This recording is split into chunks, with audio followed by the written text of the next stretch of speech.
Para mí es inconcebible que la Fiscalía no pueda ingresar a los archivos militares.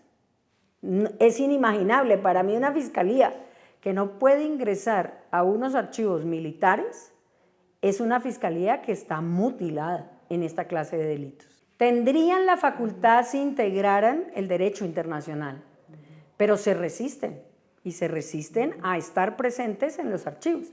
Incluso veamos el ejemplo de esto. La Fiscalía nunca fue con nosotros a archivos militares. Quienes fuimos COAC y GEI.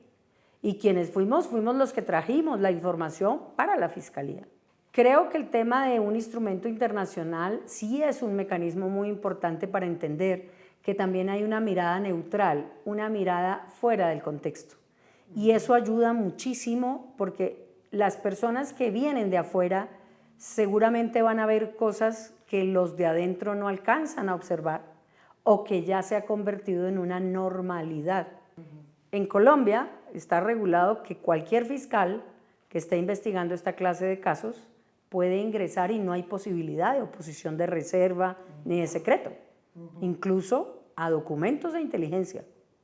Aquí es impensable, porque la norma no lo tiene, pero además porque el fiscal se cohíbe y no aplica el derecho internacional.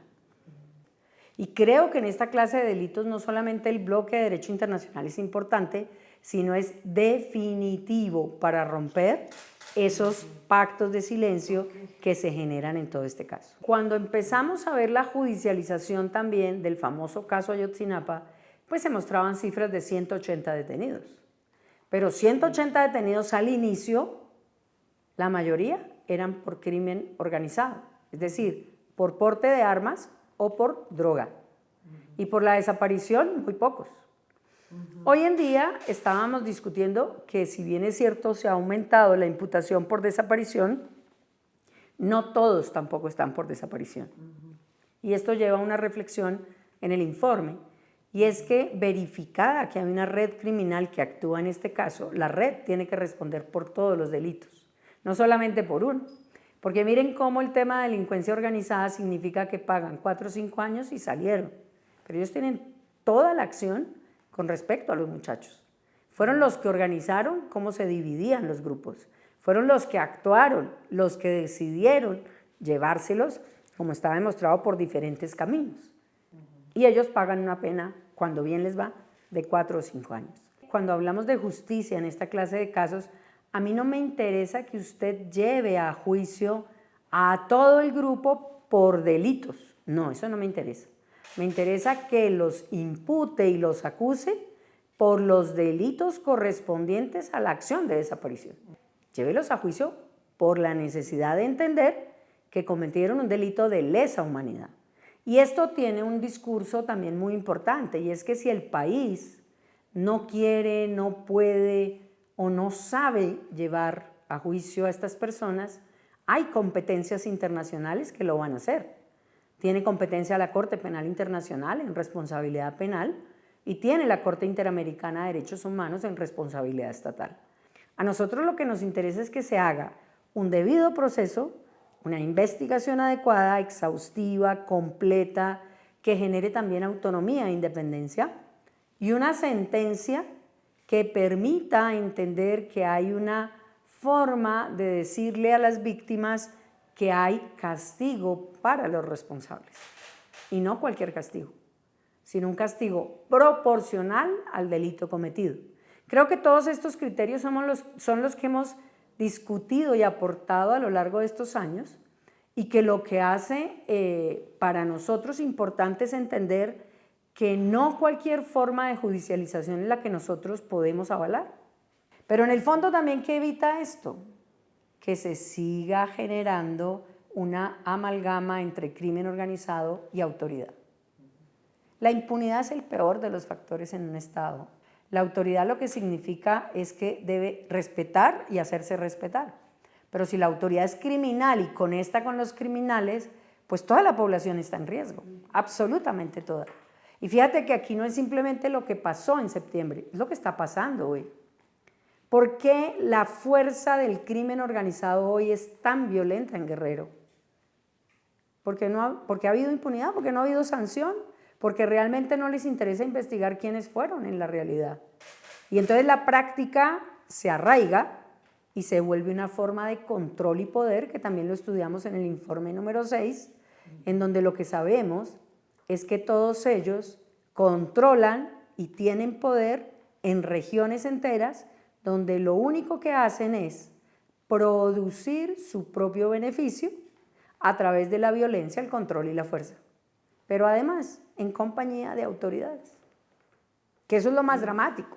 En estos casos, lo que se ve y no se investiga adecuadamente va a ser un perjuicio para la sociedad de cada uno de los estados y la sociedad de México. Cuando tienes información, la tienes en los propios archivos de las propias instituciones. Y eso permitió también saber que todo lo escriben. Y eso lo hacen desde Nuremberg y antes de Nuremberg. O sea, esas estructuras son estructuras, yo no sé si sea malo decirlo, que por cuidar también y protegerse las personas que reciben las órdenes, todo lo guardan, todo lo escriben. El presidente de la República fue muy claro en las diferentes reuniones de entregar todo. Alejandro fue un gran, yo lo llamo un gran punta de lanza.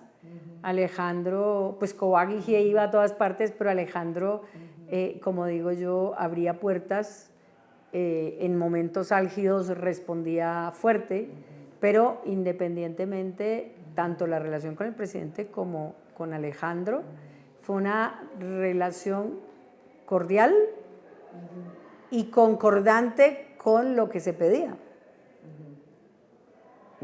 Yo por lo menos, y lo pienso en términos de todo lo que hizo el GIEI con la apertura presidencial y con la apertura de la COVAC, es que si no hubiera habido esa orden, tampoco hubiéramos podido avanzar en lo que se avanzó.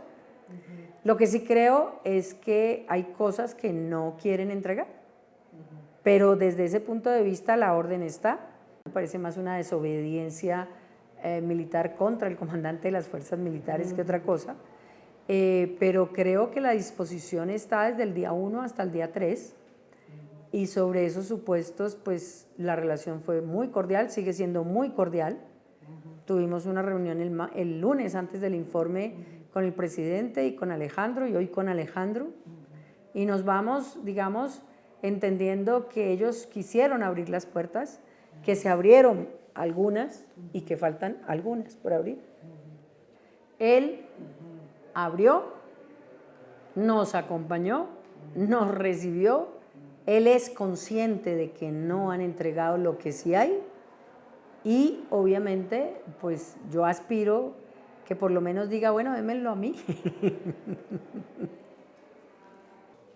Yo me voy con dos cosas en la mente, y es con la, digamos, tranquilidad de haber empujado hasta el último momento, con la tranquilidad de entender que se han abierto espacios que no había, y que también eso cambia las dinámicas de un país. Pienso que eso para mí es muy importante cuando la gente acepta que todo esto tiene que ser transparente. Eso me parece que a mí es fundamental, para mí es fundamental.